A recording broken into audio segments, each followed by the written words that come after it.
Dehors, avec l'élection d'un nouveau président, le Parti national breton tourne une page de son histoire et réalise la première étape vers son officialisation.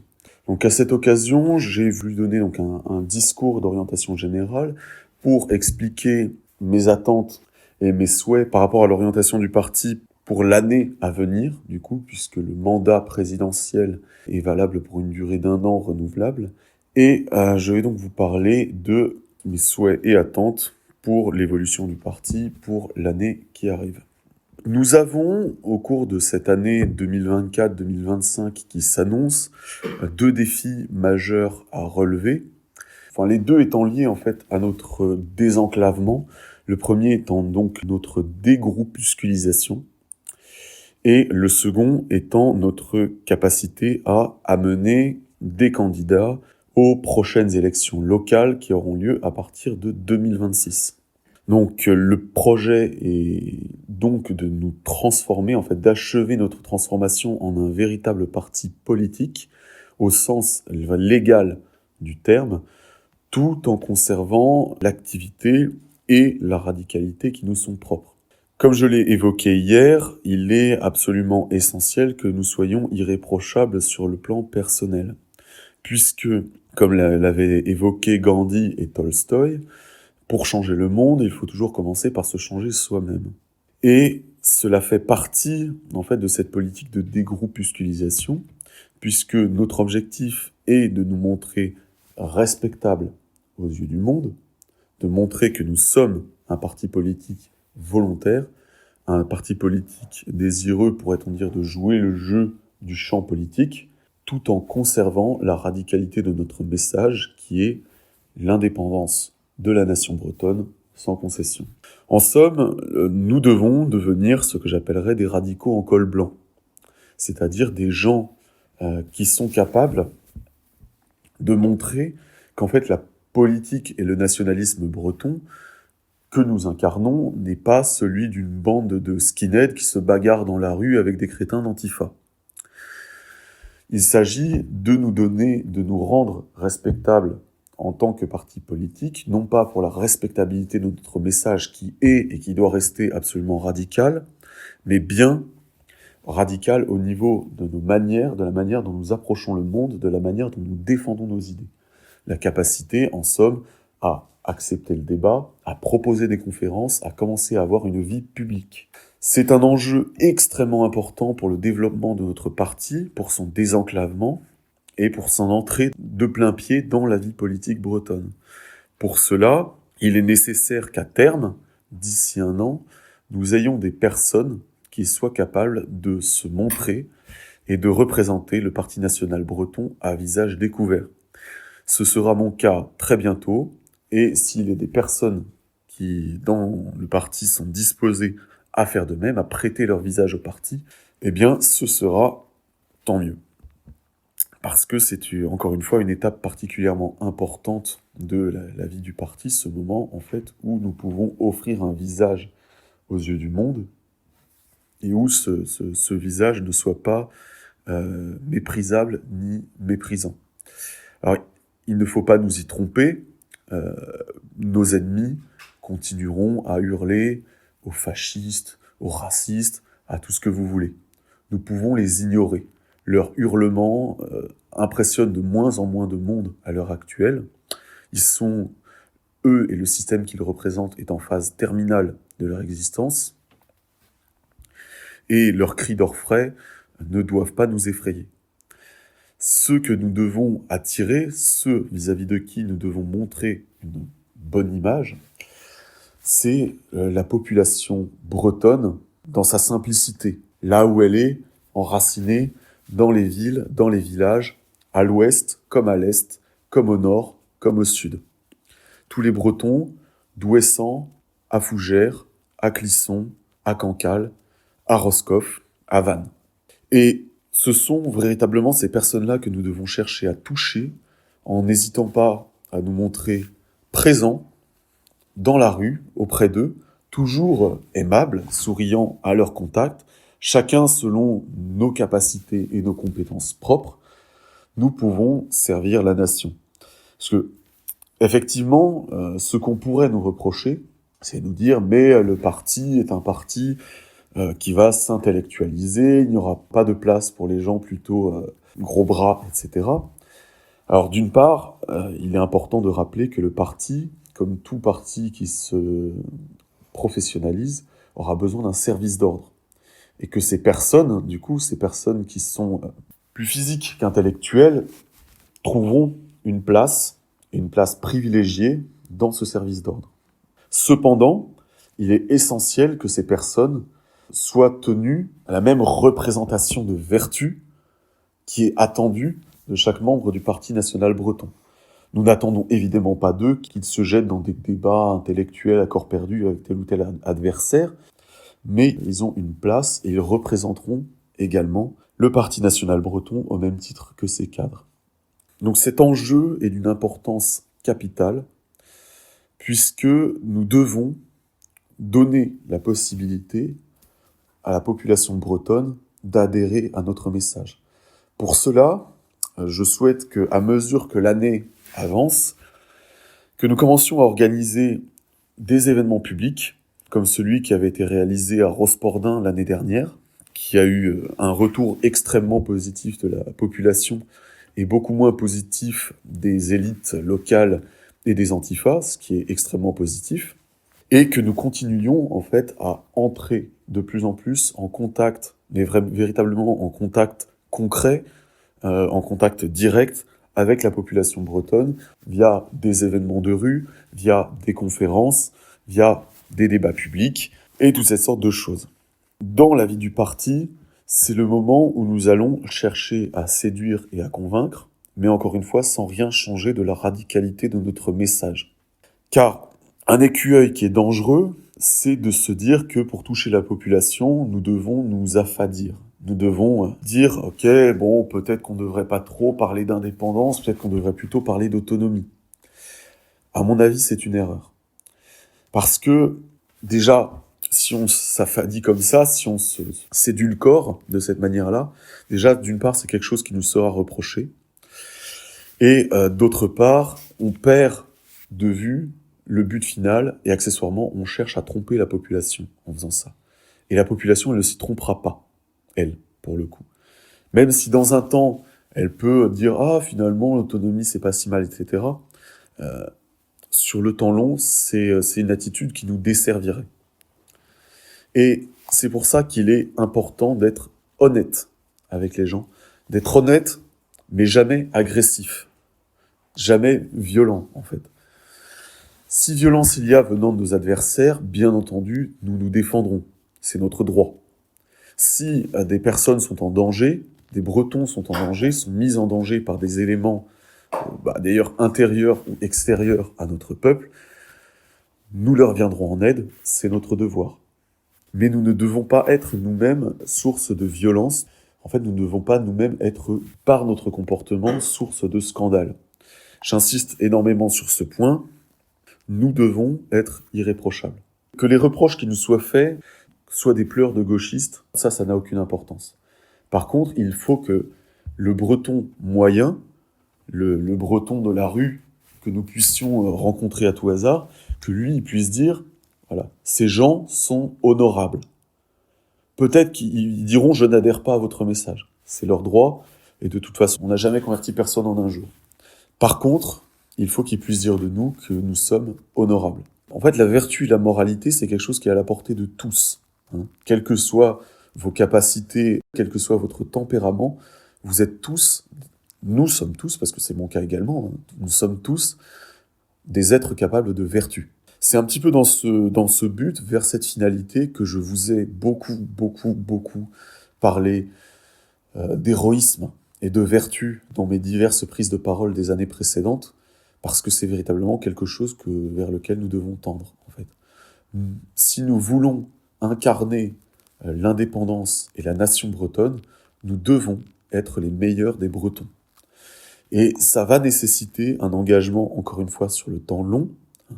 Il a fallu plus de 20 ans au Sinn Féin pour prendre le pouvoir en Irlande. Il a fallu plus de 20 ans aux bolcheviks pour prendre le pouvoir en Russie. Dans le cas des bolcheviks, certes, ce sont des ennemis idéologiques assumés, mais il faut comprendre que c'est une action sur le temps long. Peut-être, et il faut l'accepter, que certains d'entre nous ne verront pas la Bretagne indépendante de leur vivant.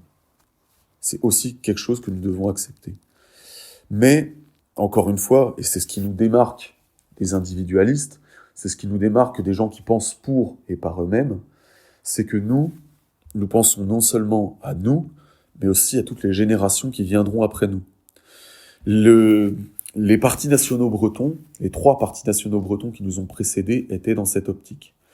Louis-Napoléon Leroux et Camille Le Mercier d'Hermes, quand ils préparaient le premier parti national breton, ils se doutaient, parce qu'ils partaient de rien, qu'il en faudrait d'autres pour mener à terme le combat de toute une vie. On se rappelle effectivement la figure héroïque de Léon Jasson, qui a été assassiné par les Français, dont l'espérance était d'attendre la venue de la génération nationaliste qui suivrait, et qui se voyait comme, on pourrait dire, des planteurs de graines dans l'absolu. Nous, pratiquement tout est à faire. Il y a des forces immenses qui sont élevées contre nous. Le combat que nous menons à l'heure actuelle, c'est un combat de David contre Goliath. Et c'est pour cela qu'à titre individuel, nous devons être les meilleurs des Bretons, parce que nous n'avons pas le choix. Si nous voulons triompher de nos adversaires, la seule chose que nous ayons pour nous, c'est le temps, alors même que nous en manquons, mais aussi notre propre intégrité morale. Nous savons que notre combat est juste, nous savons que notre objectif est possible et réalisable, et ça, ces convictions, c'est ce que nous allons devoir représenter de manière concrète auprès du peuple breton dans les années à venir. En fait, ça va être la partie la plus difficile, mais nous devons représenter une espérance pour le peuple breton. À l'heure actuelle, notre peuple, le peuple dont nous faisons partie, est étranglé par l'immigration africaine, il est étranglé par la mainmise française et par l'économie qui en découle, il est étranglé par l'incompétence politique, il est étranglé par la trahison de ses propres élites. Et beaucoup de Bretons sont inquiets, beaucoup de Bretons ont peur. Nous devons représenter pour eux une voie dans laquelle autant d'entre eux que possible jugent dignes de s'engager. Nous devons représenter l'alternative du peuple breton, par le peuple breton et pour le peuple breton, pour la terre bretonne, pour notre nation. Et ça va être véritablement l'enjeu des années à venir qui va s'amorcer dès cette année. Alors, encore une fois, je ne vous le cache pas, ce sera un combat de longue haleine, ce sera un combat difficile. Nous avons beaucoup d'ennemis, que ce soit des ennemis idéologiques, comme les Rouges dont on a parlé hier, que ce soit des ennemis à caractère national, on pense à une part non négligeable des nationalistes français qui nous sont plus ou moins ouvertement hostiles, ou qu'ils soient tout simplement étatiques, puisque l'État français est notre ennemi, il ne veut pas notre bien. Donc, en fait, non seulement on va devoir faire preuve de probité morale, mais ça ne veut pas dire non plus être naïf. Je vais citer une parole biblique, mais il nous faut être rusé comme le serpent et candide comme la colombe. Les deux simultanément, en fait. Ça peut ressembler à un paradoxe. Mais c'est-à-dire que nous ne devons pas nous jeter en même temps dans la gueule de nos ennemis et de nos adversaires. Et donc, faire preuve d'habileté, savoir quelquefois nous contenir face à quelque chose qui nous déplaît. Typiquement, je vous donne un exemple au hasard, mais un gauchiste qui vient se planter devant vous et qui vous dit, qui vient en fait insulter tout ce que vous aimez, tout ce que vous représentez, ça va arriver. peux vous le dire aussi, ça va arriver, puisque il y aura des provocateurs. Et de la même manière, quand nous grandirons, je peux vous garantir que nous aurons des personnes qui nous rejoindront et qui n'auront pas des intentions honnêtes. Que ce soit des infiltrés de la gauche, que ce soit des infiltrés des renseignements généraux. Et c'est pareil, ces gens-là, nous ne devons leur laisser aucune prise. Aucune. Voire potentiellement qu'en fait, à notre contact, idéalement, que ces gens en viennent à questionner leur propre pensée, leur propre système idéologique. Et c'est en cela que nous devons être exemplaires. Parce qu'en étant exemplaires, de manière concrète, par les actes, par les paroles, parce que nous sommes dans notre intégrité, par la manière dont nous nous incluons dans le peuple breton, nous allons inciter, de manière non dite, en fait, des gens à reconnaître que notre combat, peut-être qu'il vaut la peine d'être mené. Et peut-être même qu'un certain nombre de gens qui nous rejoindront auront été recrutés parmi nos anciens ennemis. Parmi des gens qui sont aujourd'hui des gauchistes, des antifas sans avenir ni existence, et qui vont avoir à un moment donné une prise de conscience. Et de la même manière, ces personnes-là, dans la mesure où ils font également partie de notre peuple, aussi tragique que soit leur position politique actuelle, nous devrons les recevoir. Le Parti national breton est un parti qui se veut officiellement transpartisan. Ne nous y trompons pas, nos ennemis nous classeront à l'extrême droite. Nous-mêmes, nous serons tentés, et nous le sommes, et nous sommes tentés de nous classer nous-mêmes à droite par opposition au gauchisme et au marxisme que nous tendons nous-mêmes à récuser. Il ne faut pas oublier que, à l'image du Parti national breton historique, ce sont des gens venus de tous horizons qui ont frappé à notre porte, qui frappent à notre porte et qui frapperont à notre porte. De toutes les personnes que je vois assemblées devant moi, je n'en vois pas deux qui ont exactement le même parcours. Et je n'en vois aucune qui a le même parcours que moi. En fait, c'est là que nous devons et que nous pouvons cultiver nos différences tout en respectant celles de ceux qui constituent le parti avec nous, qui sont nos frères d'armes. Si, par exemple, il y a un ancien socialiste qui nous rejoint, ou un ancien libéral, ou enfin, même peut-être même qui est toujours libéral, là n'est pas la question, qui nous rejoint et qui dit, voilà, moi je suis nationaliste, je me bats pour la nation bretonne, voilà, moi je ne suis pas socialiste, je ne suis pas spécialement libéral, mais comme nous avons quelque chose qui nous transcende, qui nous unit, je ne vais pas poser de questions, ça va être mon frère d'armes. Mais il y a un certain nombre de choses dans notre message sur lesquelles nous devons être intransigeants. Comme j'ai évoqué tout à l'heure, la radicalité de notre message est absolument essentielle. Tout en permettant, en fait, à des gens venus de divers horizons de se raccrocher à ce message.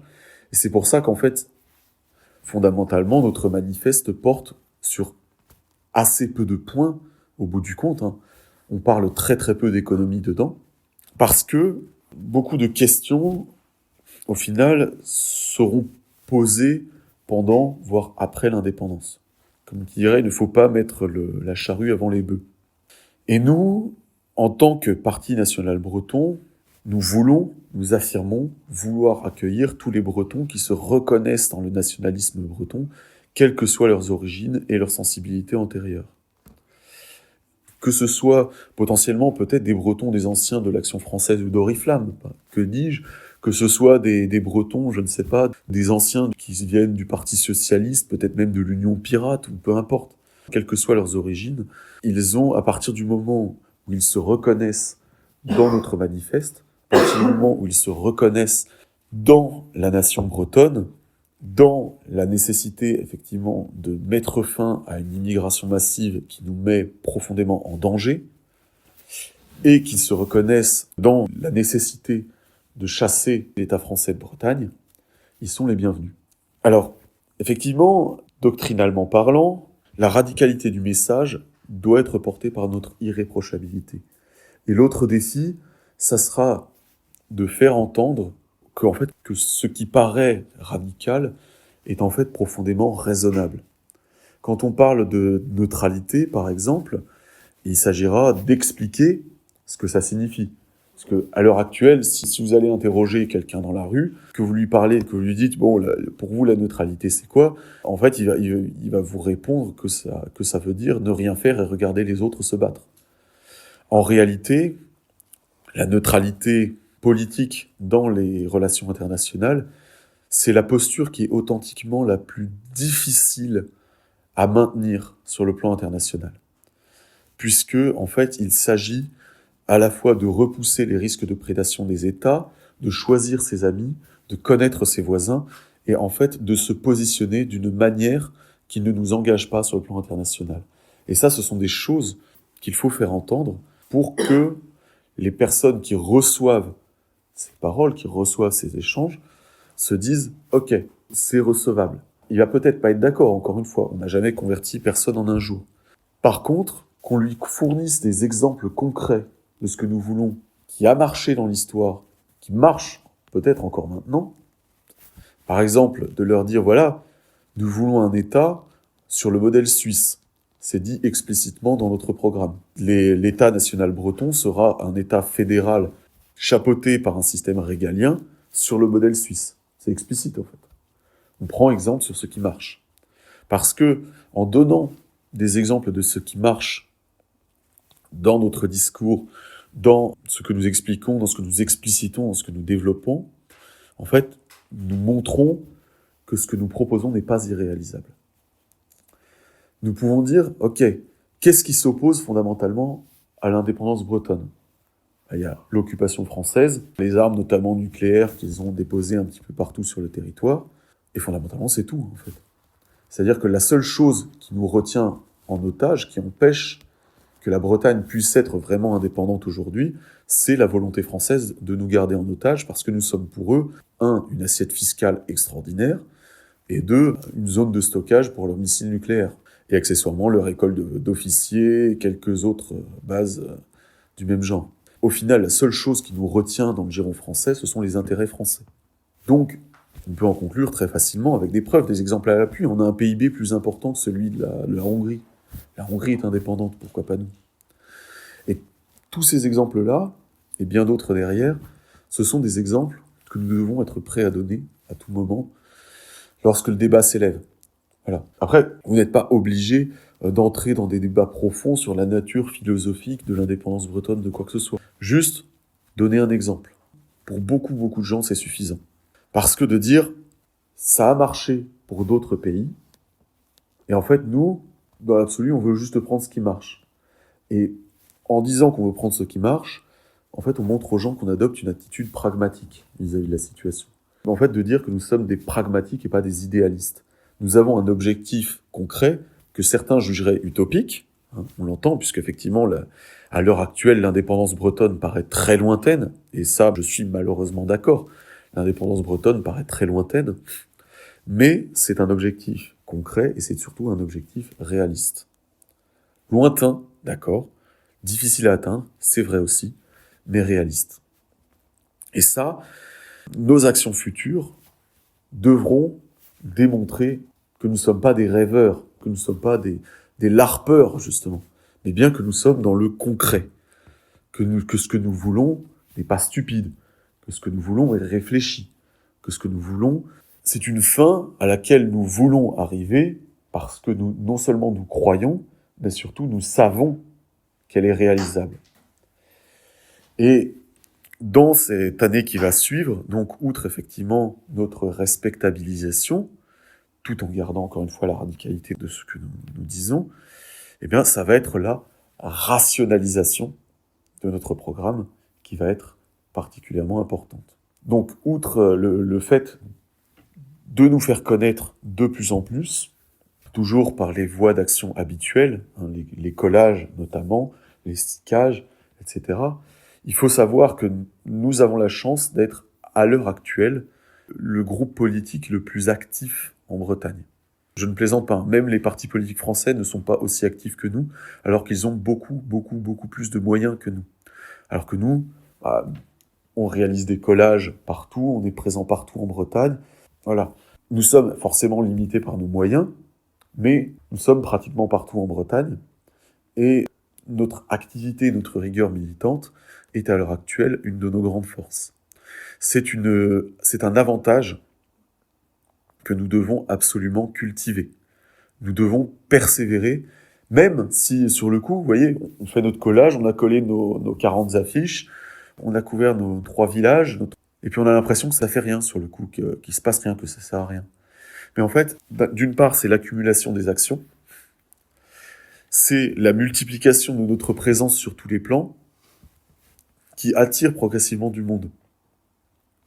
De plus, les gens, entre le moment où ils voient notre action et celui où ils agissent, ça peut prendre beaucoup de temps.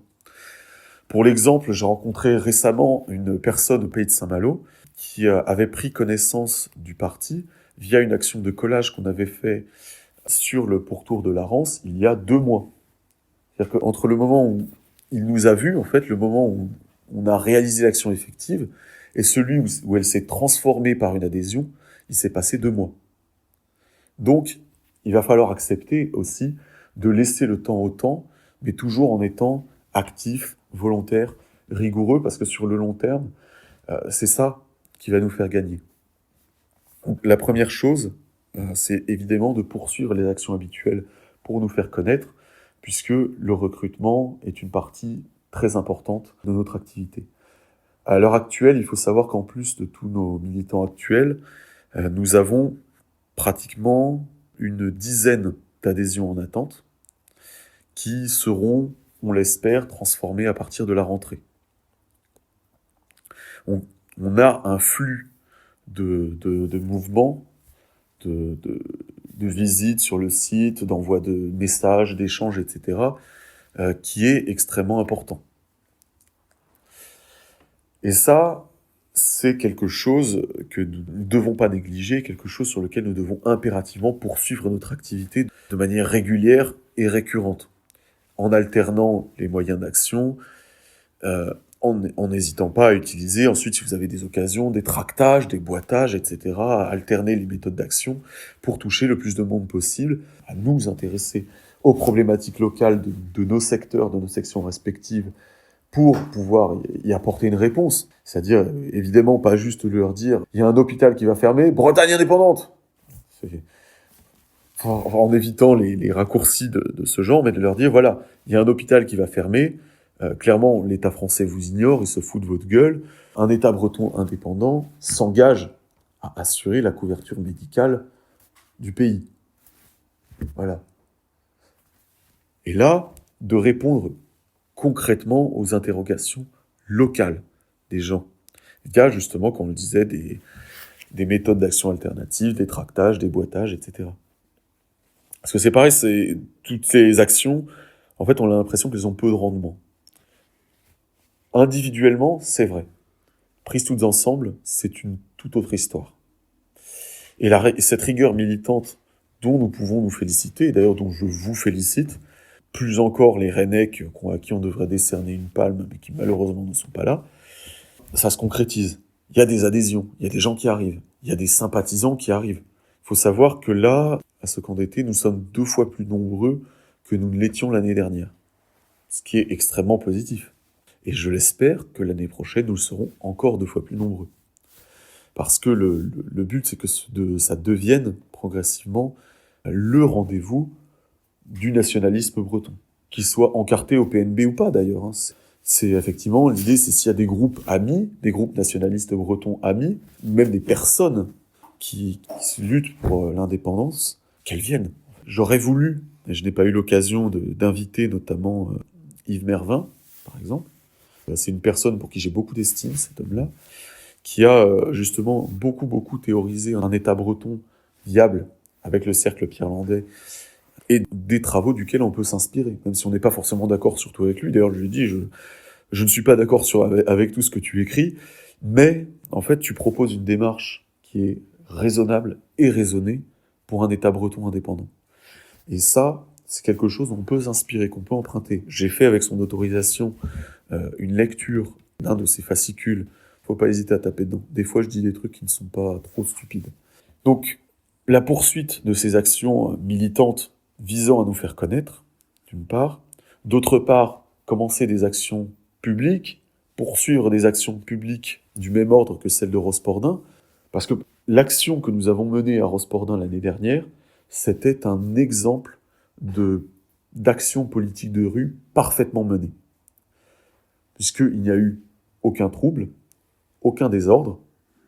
Nous avons fait ce que nous avions à faire, nous avions dit ce que nous avions à dire, nous avons commémoré ce que nous avions à commémorer.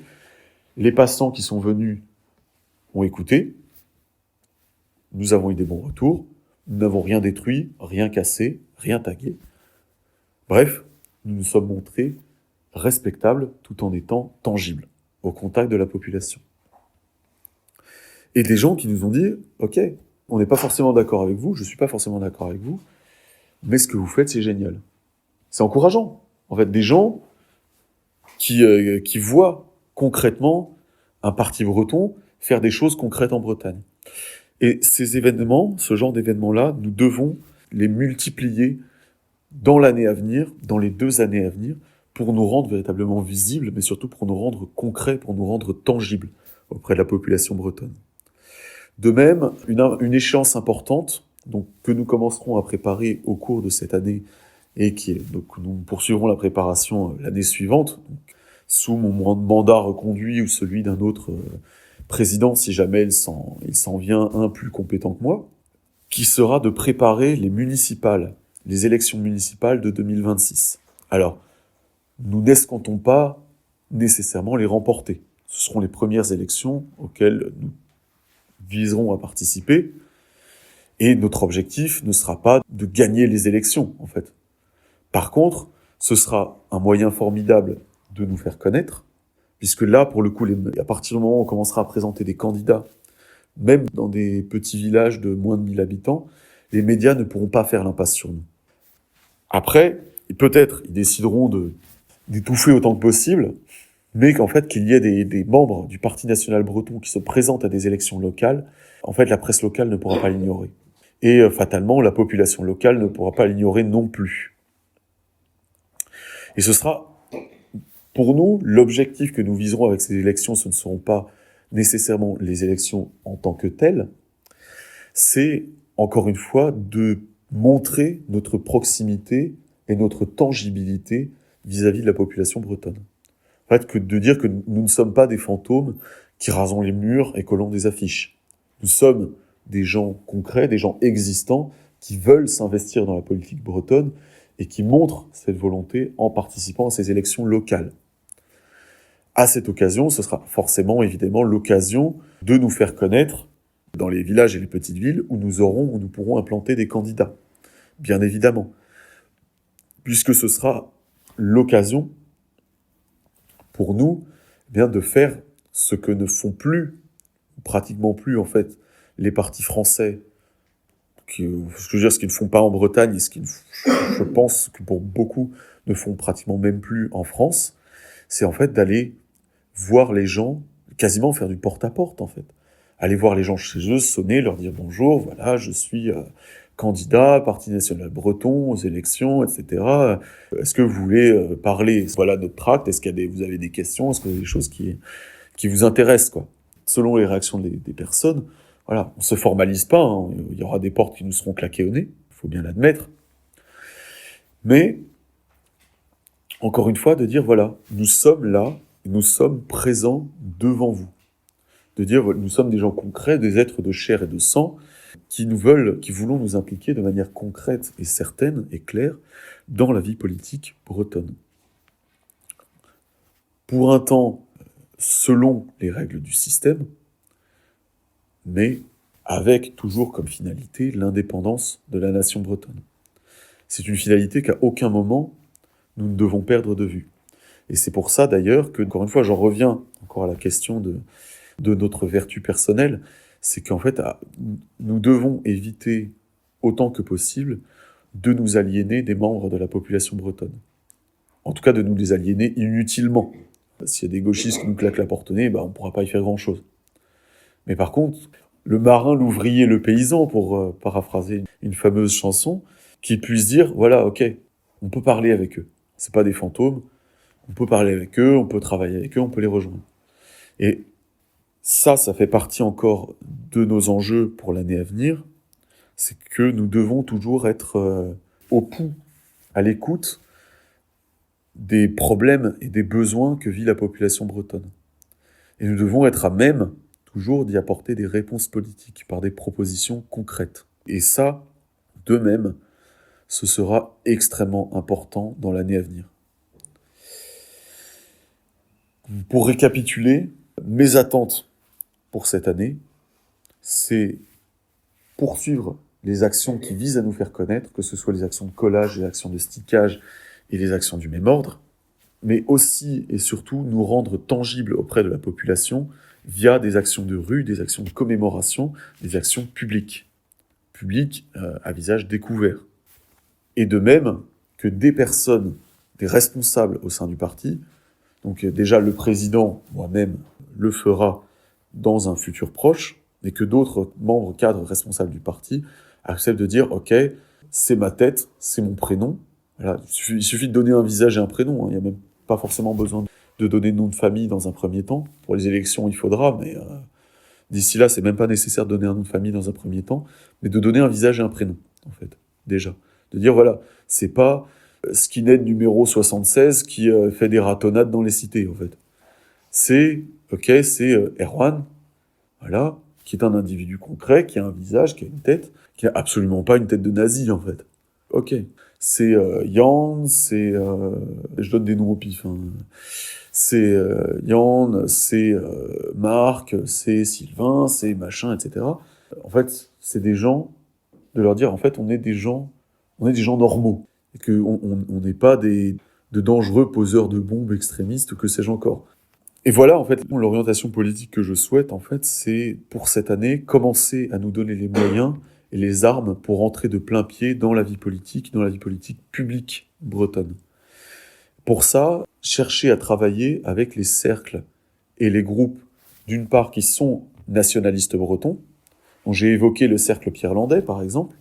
Voilà, des groupes, peut-être des groupes isolés, de leur dire, je pense potentiellement à un certain nombre de jeunes dans le Crest-Braze qui, à l'heure actuelle, ne trouvent pas d'étiquette politique qui leur correspondent, parce qu'ils ne connaissent pas encore notre existence, ou alors ils nous trouvent trop désincarnés et du coup n'osent pas s'engager. Et du coup, ça m'amène au troisième et dernier axe de l'évolution du parti pour l'année à venir, qui est la formation politique. Donc une formation politique à tous les niveaux, encore une fois, selon les moyens et les capacités de chacun, et selon les compétences aussi de chacun, de ce qu'il est capable d'apporter, de ce qu'il connaît. Parce que moi, par exemple, je peux vous parler d'histoire et de philosophie politique, ce sont mes domaines principaux, mais par exemple, de parler de comment se comporter en cas d'interpellation, par exemple, c'est un domaine que je ne maîtrise pas du tout, parce que je n'ai jamais été en garde à vue, en fait. Donc, je ne pourrais pas vous dire comment agir dans ce genre de situation. Par contre, il y a parmi nous des personnes qui sont capables de vous former à ça.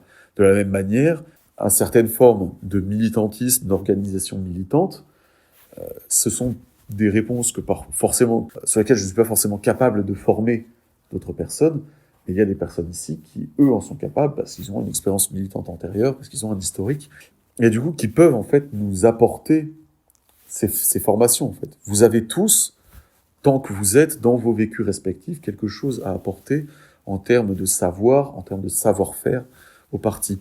Et c'est quelque chose qu'il ne faut pas négliger, parce qu'en tant que formation politique, chaque membre du parti, justement, doit avoir une formation politique qui doit toucher un petit peu à toutes les situations. C'est-à-dire que par l'histoire et la philosophie politique, il doit savoir pourquoi il se bat pour une Bretagne indépendante, et par les connaissances de l'action militante des personnes qui ont une expérience, il doit savoir comment mener une action militante. Et ce ne sont que des exemples des compétences à déployer dans le cadre de notre vie de parti, en fait. Outre les formations trimestrielles, je pense qu'il faudra de manière favoriser les journées mensuelles de section. Je sais qu'il y a des sections où c'est déjà bien rodé, où ça se fait très bien, et ces sections-là, je les encourage à continuer. Et surtout, n'hésitez pas à ces journées de section, donc suivies d'un collage juste entre militants, voilà. C'est vous qui voyez comment vous les organisez au sein de vos sections respectives, hein, décentralisation, etc. Mais n'hésitez pas à inviter également les sympathisants que vous connaissez. Parce que chez les sympathisants, il y a des personnes qui ont une expérience dans des domaines divers et variés qui sont capables de vous éclairer, en fait. Et, je veux dire, de vous entreformer, en fait. Donc ces journées de formation régulières doivent être vraiment encouragées autant que possible. De votre côté, je ne saurais jamais vous inciter assez. Alors, je ne vais pas vous dire forcément de lire beaucoup de bouquins, mais qu'il y ait une formation historique minimale. Donc, vous avez de la chance. Si vous n'aimez pas les bouquins, on a des livres audio, on a des podcasts à écouter, puisque, même, encore une fois, même si l'intellectuel n'est pas votre tasse de thé, il faut que vous ayez une formation intellectuelle minimale. Si on veut avoir un idéal historique, et là, je vais faire une petite parenthèse historique, la figure historique à laquelle nous devrions nous raccrocher en tant que militants politiques, c'est l'exemple du moine soldat des ordres militaires. Les Templiers, pas forcément trop, mais je pense aux Hospitaliers, par exemple, aux ordres de Santiago, de Calatrava, etc. Bref, en fait, des hommes qui étaient à la fois formés intellectuellement, qui étaient, pour beaucoup, qui étaient des têtes, pour beaucoup, pas tous, hein, très loin de là, pas tous, mais qui étaient aussi formés militairement au combat, qui étaient des guerriers. Et le résultat, c'est qu'en fait, ça a formé ces personnes qui étaient à la fois formées intellectuellement et physiquement.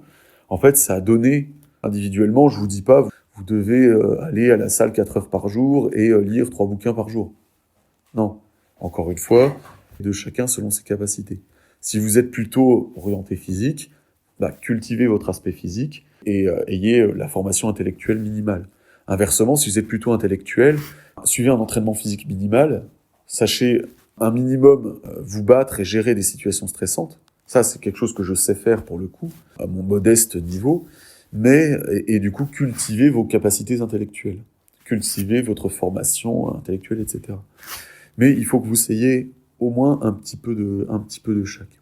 Parce qu'au final, en fait, le résultat de ce que ça donne, c'est qu'en fait, ça donne des guerriers, des combattants fanatiques, mais fanatiques au sens noble du terme. C'est-à-dire, c'est pas des imbéciles qui hurlent en voulant tout casser, mais en fait, des hommes qui sont rationnels dans leurs convictions, qui savent pourquoi ils sont là, et qui, pardonnez ma grossièreté, au bout du compte, tiennent la putain de ligne jusqu'à la mort. Et c'est en ça que ces figures historiques doivent être des exemples pour nous de manière individuelle. Et c'est de l'importance, en fait, de nous former, même un minimum intellectuellement, moralement, pour les gens qui sont plutôt muscles, et pour les gens qui sont plutôt tête, de nous former un minimum sur le plan physique. Tout en cultivant, je le redis encore, de préférence, les meilleurs talents que nous avons à offrir aux partis dans notre vie respective. Et pour conclure, je vais le redire encore une fois, mais on a un énorme chantier en face de nous qui va vraiment nous permettre de nous démarquer. Ça va être face aux forces qui se présentent devant nous, ça va être notre détermination et surtout notre persévérance. Alors peut-être que les choses vont s'accélérer, que ça va se passer d'une manière à laquelle on ne s'attend pas du tout, mais si on regarde l'histoire, ça va être l'affaire de 1 ou 2 décennies minimum. Là, en fait, on vient à peine de commencer le travail. Après, on a de la chance, puisque il faut savoir que le second parti national breton, à ses débuts, à l'époque de Breisa Tao, en fait, il a réuni notre effectif, il a mis 8 ans à réunir notre effectif, un effectif que nous avons réuni en 2 ans. Et c'est une chance. Les outils de communication modernes ont été vraiment une chance à ce niveau-là, et c'est quelque chose sur lequel nous devons nous appuyer. Mais il n'en reste pas moins qu'il y a un travail de fond de la population à faire, notamment parce que la population est assommée par 500 ans de propagande française à des degrés divers et variés. Parce que, entre parenthèses, les gens qui pensent que la propagande française a commencé avec la Révolution, la censure française sur les histoires de Bretagne a commencé à s'exercer dès la monarchie française. En fait, nous affrontons également, vis-à-vis de notre propre population, une chape de plomb de 500 ans. Il faudra faire preuve auprès de nos propres compatriotes d'énormément de patience et d'énormément de persévérance, tout en leur donnant le temps, tout en leur donnant en fait des moyens concrets de se rallier à nous. À l'heure actuelle, aujourd'hui, un tiers de la population bretonne est nationaliste ou autonomiste, ou régionaliste. Ce qu'il faut, c'est que la totalité de la population bretonne soit à minima régionaliste dans 5 à 10 ans. Et pour ça, nous devons, et ça c'est l'un des principaux enjeux de la nation, c'est que nous devons faire entendre au moins une fois à chaque Breton que notre pays a été indépendant et qu'il peut le redevenir, et qu'il doit le redevenir. Parce que, encore une fois, j'ai évoqué que nous avons le temps pour nous, mais nous avons aussi le temps contre nous. Parce que même si l'État français est à l'agonie, la cérémonie d'ouverture des Jeux Olympiques n'était qu'un énième clou dans le cercueil qui est en train de se refermer, eh bien, nous sommes menacés d'extinction, d'une extinction double, soit par l'immigration africaine, soit par la submersion culturelle française, d'ici une génération. C'est à nous de jouer, donc, pour faire en sorte que d'ici là, la nation ait les armes pour son indépendance. Parce qu'à l'heure actuelle, le seul, je dis bien le seul parti constitué, parce qu'après il y a des groupes qui existent, j'entends bien, à l'heure actuelle, le seul parti constitué qui se bat pour ça, qui se bat pour sauver notre pays, qui se bat pour sauver notre nation, c'est nous. À nous donc de mener à bien tous ces projets, d'arriver à terme, et d'accepter la possibilité, encore une fois, que nous aurons peut-être à passer le flambeau à la génération qui viendra après nous. C'est un combat sur le temps long. Bevet Bryce.